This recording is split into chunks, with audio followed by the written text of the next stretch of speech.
one degree. I am living with cancer. I need research more than anything in this entire world. I'm here today to tell you my story and just how research helps me. In 2008, I was bouncing from doctor to doctor, knowing in my gut that something wasn't right. I had never felt more helpless, scared, or lost in my entire life. After meeting with a new primary care physician, it was recommended that I get a genetic test for a disorder that runs in my family. I had this test done at H. Lee Moffitt Cancer Center, which is the only National Cancer Institute designated comprehensive cancer center in Florida.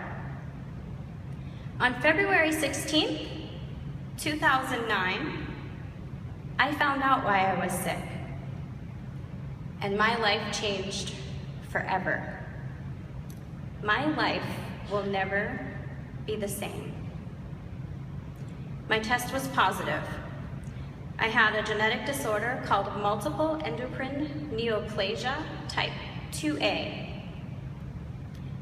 The disorder causes problems with my endocrine system, including tumors of the adrenal glands and medullary thyroid cancer, which has no systemic cure at this time. Medullary can grow slowly, but metastasizes very quickly. So while the cancer wasn't aggressive, it was already in my lymph nodes. So we determined that it was something I would probably have to live with for the rest of my life. Chemotherapy and radiation are generally ineffective, and because of the inability to cure this disease, people with it depend heavily on clinical trials and research. Research. We need research. The good news for me is I don't have to endure chemo. The bad news for me is I don't have an option. I would love to have an option. My cancer's been slow growing or stable for the past 6.5 years, and I could not be more grateful because it has given me the opportunity to tell my own story. I need to tell my story. I will tell my story until there is a cure for my cancer. Did you know that the two most effective ways to fight cancer in this country are to talk to your lawmakers and support the American Cancer Society? The federal government is the largest funder of research in the United States.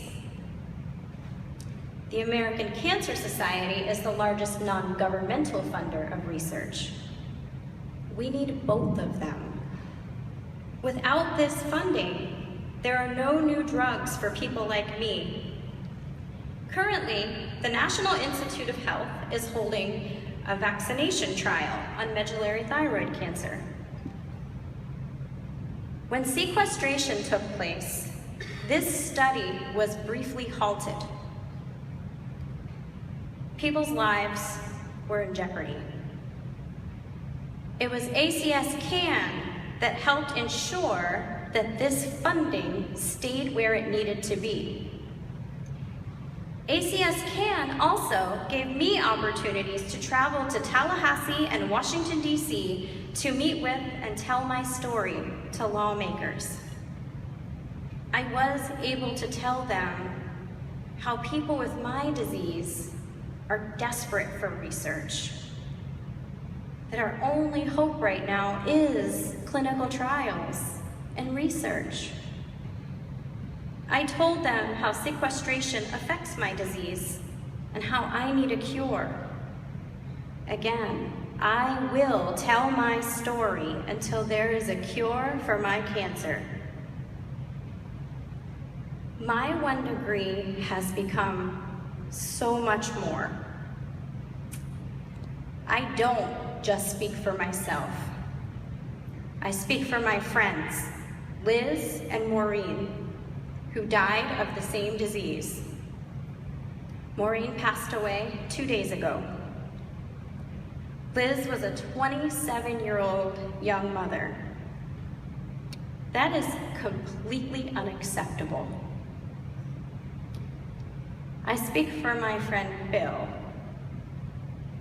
whose life was extended by Caprelsa, a new drug developed after extensive research that cut his tumor markers in half. He survived for 8 years longer than doctors predicted. He passed away last week. Bill was my mentor, a father figure, and I will miss him forever. I speak for every person that bounces from clinical trial to clinical trial, hoping that this one will be the one. While my cancer has been stable for several years, my doctors don't know why. I don't know why my friends had to die, and I don't know why this happened to me. I may never have answers, but I do know that I can choose to wallow in my sorrow or to live each and every single day fully and completely. I choose today. I choose a good quality of life. I choose this moment. I choose to speak up, advocate, educate.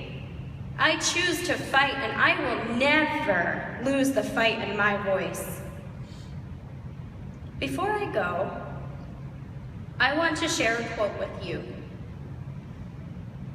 Margaret Mead was a cultural anthropologist who died of pancreatic cancer, and she said, "Never doubt that a small group of committed people can change the world.